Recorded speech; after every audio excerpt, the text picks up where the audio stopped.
80 शब्द प्रति minute dictation start होगा 3 सेकेंड बाद। स्टार्ट। उपाध्यक्ष महोदय, देश को आज़ाद हुए 55 वर्ष हो गए हैं, लेकिन हम अभी तक गुलामी की मानसिकता से मुक्त नहीं हो पाए हैं। हिंदी भाषा हमारे देश का राष्ट्रभाषा है, लेकिन हिंदी को व्यावहारिक रूप से राष्ट्रभाषा के रूप में प्रतिष्ठित करने के प्रयास नहीं के बराबर हुए। जो प्रयास हुए वे करीब करीब विफल हो गए। हालांकि हिंदी भाषा को बढ़ावा देने के लिए हम हिंदी पखवाड़ा भी मनाते हैं, लेकिन वास्तविकता यह है कि हिंदी में काम करने वालों को आज भी तिरस्कृत किया जा रहा है, अपमानित किया जा रहा है और यहाँ तक कि प्रताड़ित भी किया जा रहा है।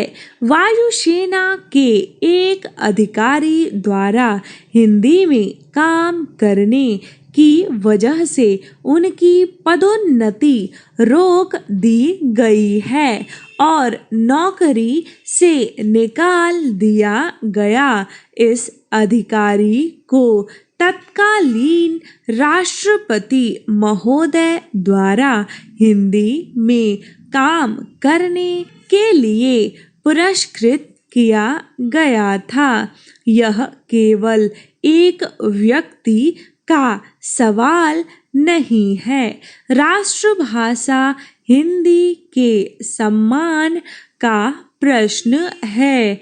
आज़ादी के 55 वर्षों के बाद 5% लोग अंग्रेजी जानते हैं, लेकिन 2% नौकरशाह प्रशासन पर अपना आधिपत्य जमाने के लिए अंग्रेजी में कामकाज करने के लिए प्रोत्साहित करते हैं।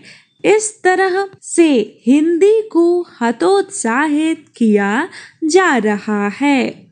विश्व के अधिकांश देश अपनी राष्ट्रभाषा में राजकीय और शासकीय व्यवहार करते हैं, लेकिन हम पिछले 50 वर्षों में राजकीय और शासकीय व्यवहार हिंदी में न कर अंग्रेजी में ही करते रहे हैं।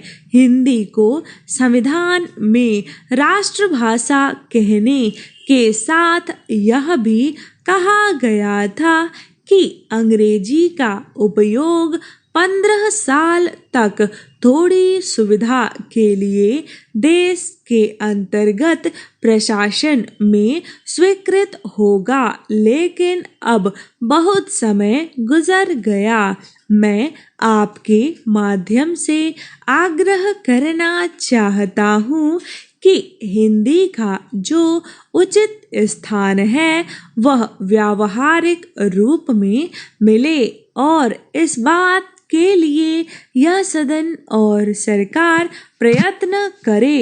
पूरे देश में हिंदी राष्ट्रभाषा के रूप में पढ़ाना आवश्यक है तथा राज्यों में हिंदी के साथ साथ एक अन्य क्षेत्रीय भाषा विकल्प के रूप में छात्र की रुचि अनुसार पढ़ाने का प्रावधान भी है, परंतु केंद्रीय विद्यालयों में कक्षा 1 से 8 तक 3 भाषाएं हिंदी, अंग्रेजी एवं संस्कृत तथा कक्षा 9 से 11 तक केवल 2 भाषाएं हिंदी एवं अंग्रेजी पढ़ाई जा रही है।